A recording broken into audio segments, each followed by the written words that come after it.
नमस्कार, मैं हूँ आपके साथ कंचन मिश्रा। अपडेट मीडिया 24x7 में आप सभी का स्वागत है। अपडेट मीडिया 24x7 के समस्त परिवार की ओर से आप सभी को गणतंत्र दिवस की बहुत बहुत शुभकामनाएं। यह दिन हमारे देश की स्वतंत्रता, समानता और भाईचारे का प्रतीक है। 26 जनवरी 1950 को हमारा संविधान लागू हुआ था, जिसने हमें लोकतंत्र में अपने अधिकारों और कर्तव्यों का बोध कराया। हमें गर्व है कि हमारे संविधान ने हर नागरिक को समानता, स्वतंत्रता और न्याय का अधिकार दिया है। यह दिन भारत के संविधान लागू होने की याद में मनाया जाता है। भारत का संविधान 26 जनवरी 1950 को लागू हुआ था।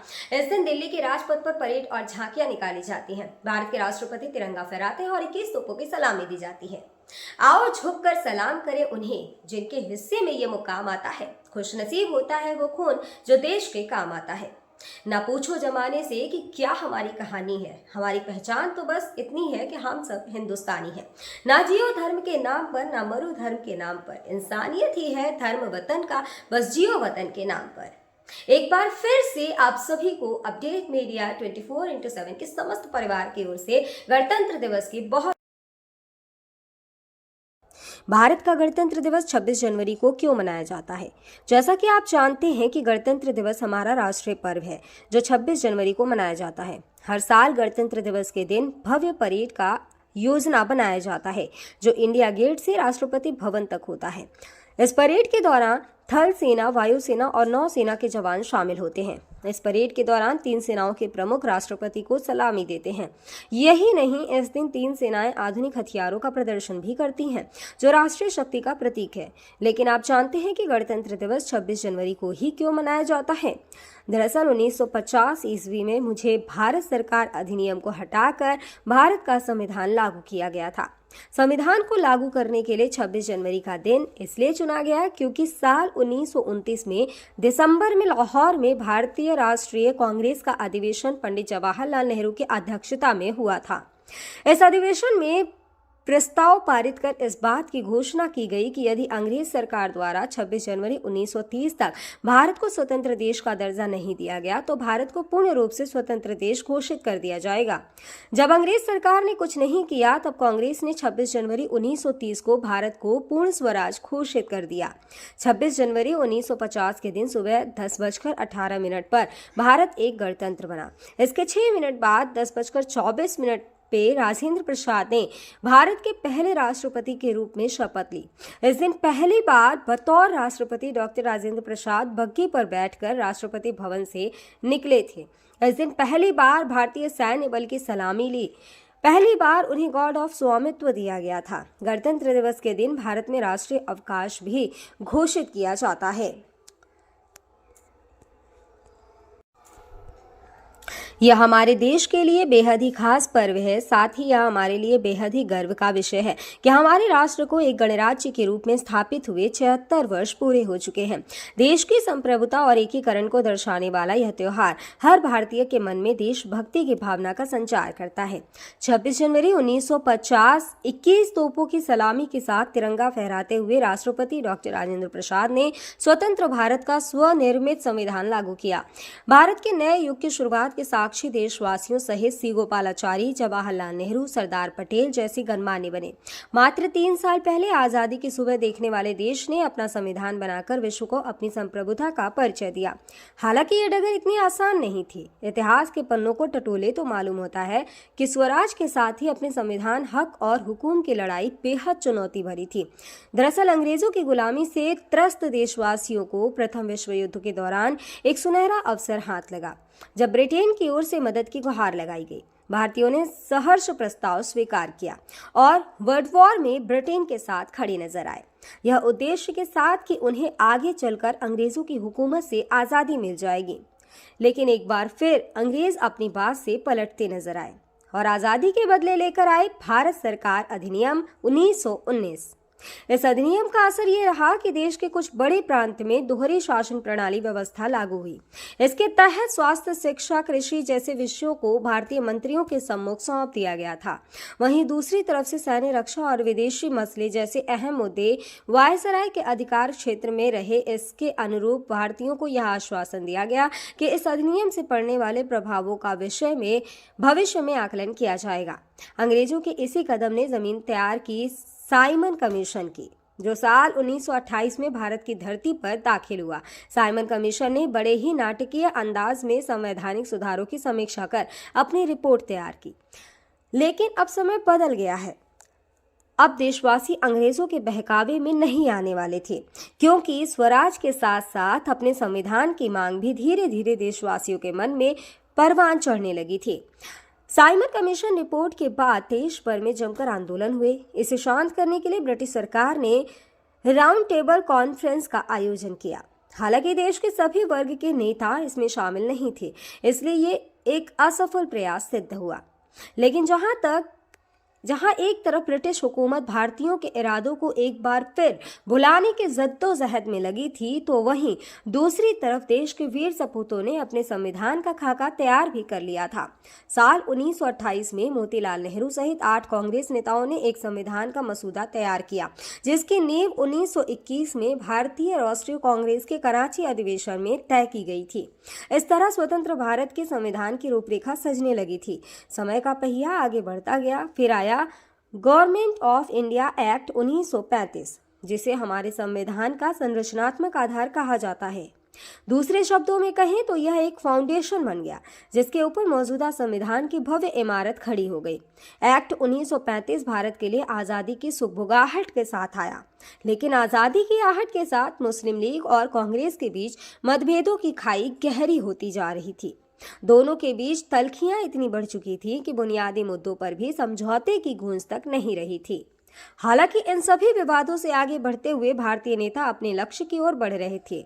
दूसरे विश्व युद्ध के दौरान 1945 में सभी पार्टियों की सहमति से संविधान का प्रारूप तैयार कर लिया गया था, जिसे सार्वभौमिक वयस्क फ्रेंचाइजी स्वतंत्रता और समानता के साथ अल्पसंख्यकों के अधिकारों की रक्षा का विशेष ध्यान रखा गया था। इसके साथ ही भारत छोड़ो आंदोलन और आजाद हिंद फौज की निर्भीकता ने अंग्रेजों ने भारत में अनंत काल तक राज करने का सपना चूर चूर कर दिया था। जैसे जैसे भारतीय राष्ट्रीय आंदोलन जोर पकड़ता गया, ब्रिटिश हुकूमत पर संविधान निर्माण के लिए संविधान सभा के गठन का दबाव भी बढ़ता गया। इस गहमा गहमी के बीच आखिरकार 9 दिसंबर 1946 में नई दिल्ली के संवैधानिक हॉल में संविधान सभा की पहली बैठक हुई, जिसमें महात्मा गांधी को छोड़कर उस वक्त के राष्ट्रीय आंदोलन से जुड़ी करीब हर बड़ी शख्सियत शामिल थी, जिसका मुस्लिम लीग ने भारत को 2 हिस्सों में बांटे नए मुल्क पाकिस्तान की मांग को लेकर बैठक का बहिष्कार किया। लिहाजा पहली बैठक में कुल 207 सदस्यों ने हिस्सा लिया, जहां सभा के सबसे वरिष्ठ सदस्य डॉक्टर सच्चिदानंद सिन्हा को सभा का अस्थायी सदस्य चुना गया। हालांकि 2 दिन बाद 11 दिसंबर को डॉक्टर राजेंद्र प्रसाद सभा के अध्यक्ष निर्वाचित हुए और डॉक्टर एच.सी. मुखर्जी और वी.टी. कृष्णमाचारी को सभा का उपाध्यक्ष बनाया गया।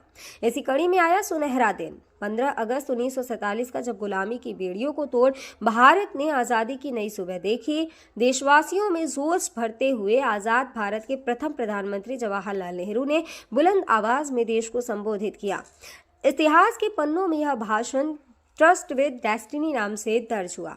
इसके साथ ही तेज हुई संविधान निर्माण की प्रक्रिया। आज़ादी के बाद चुनौतियों में इजाफा हुआ।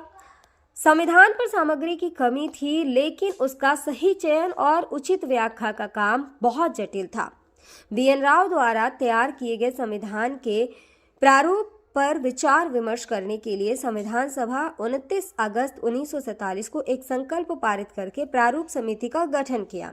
इसके अध्यक्ष के रूप में डॉक्टर भीमराव अंबेडकर को चुना गया। इस समिति में अंबेडकर के अलावा 6 और सदस्य थे। संविधान निर्माण के दौरान कई अहम फैसले लिए गए, जिसके राष्ट्रमंडल के समूह में भारत की सदस्यता, राष्ट्रध्वज का चयन, साथ ही राष्ट्रगान और राष्ट्रनीति का चुनाव शामिल था।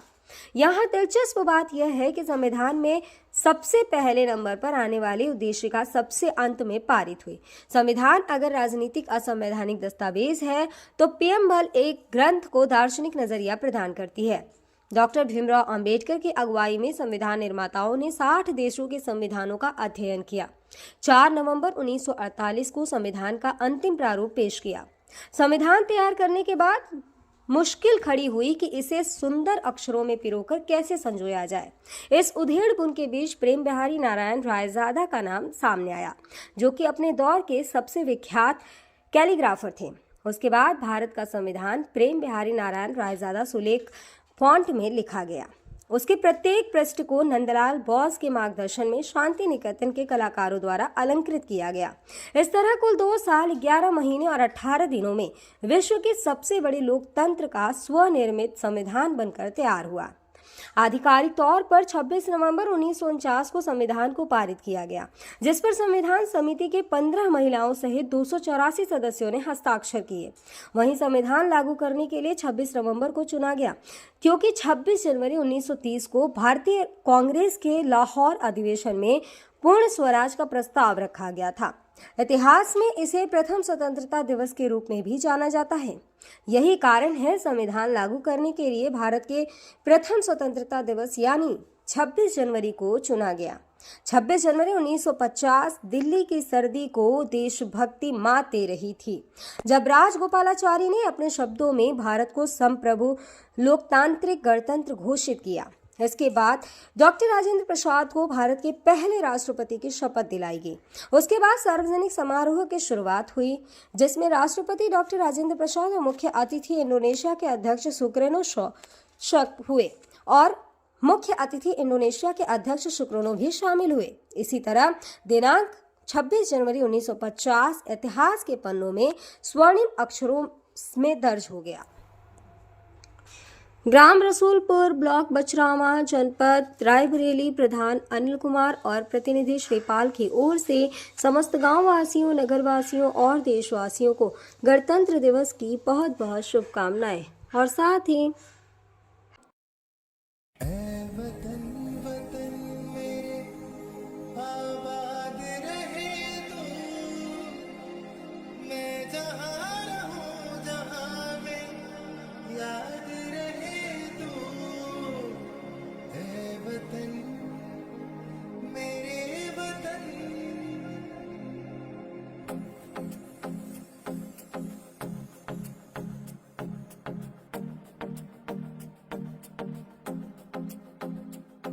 मेरा रंग दे,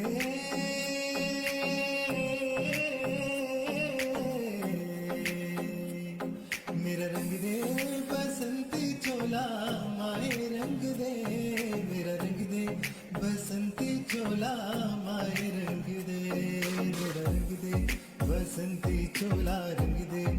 भारत में एक और बीमारी ने दस्तक दे दी है। ये बीमारी है HMPV। चीन के बाद अब भारत में भी HMPV ने दस्तक दे दी है।